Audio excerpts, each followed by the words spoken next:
ব্রাহ্মণবাড়িয়ায় দিনব্যাপী স্কিং বিষয়ক প্রশিক্ষণ কর্মশালা।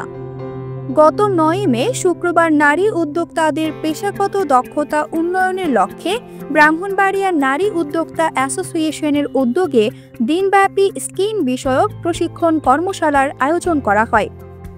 শহরের কাউতলীস্থ একটি কনভেনশন হলে আয়োজিত এই কর্মশালায় জেলার বিভিন্ন উপজেলা সহ ঢাকা, গাজীপুর ও কুমিল্লা জেলা থেকে আগত ৩৫ জন অভিজ্ঞ নারী উদ্যোক্তা অংশগ্রহণ করেন।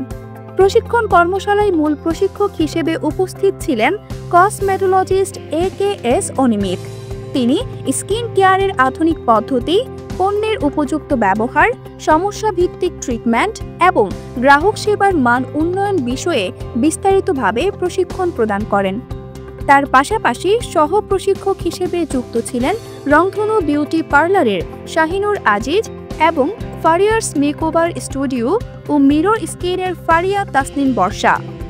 অনুষ্ঠানে অতিথি হিসেবে উপস্থিত ছিলেন ব্রাহ্মণবাড়িয়া প্রেস ক্লাবের সভাপতি জাবেদ জহিম বিজন। বিশেষ অতিথি ছিলেন ব্রাহ্মণবাড়িয়া প্রেস ক্লাবের সাধারণ সম্পাদক মোহাম্মদ বাহারুল ইসলাম মোল্লা, সোনালী ব্যাংকের সাবেক ম্যানেজার সৈয়দ আজিজুল বারী, সমাজকর্মী কুহিনুর আক্তার প্রিয়া এবং মোহাম্মদ রাসেল। অতিথিরা নারী উদ্যোক্তাদের এই উদ্যোগকে প্রশংসা করে বলেন, এমন আয়োজন নারীদের আর্থিক ও পেশাগতভাবে স্বাবলম্বী করতে গুরুত্বপূর্ণ ভূমিকা রাখবে।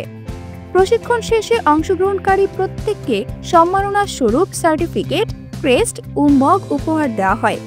কেক কাটের মাধ্যমে অনুষ্ঠানের সমাপ্তি টানা হয়, যেখানে বেকারি অ্যান্ড পেস্ট্রি এক্সপার্ট আখিনুরের স্পন্সর করা কেক অতিথি ও অংশগ্রহণকারীদের মাঝে পরিবেশন করা হয়।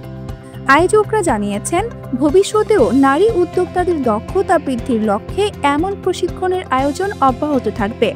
শেষে সারা দেশে সারা জাগানো পুতুল নাচের কোরিওগ্রাফার ও নৃত্যশিল্পী জিয়ামি ও ইয়ারার পরিবেশনায় আগত দর্শকরা মুগ্ধ হন।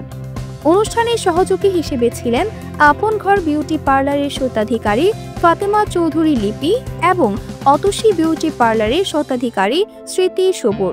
কর্মশালাটি সঞ্চালনা করেন আব্দুল মতিন শিপন।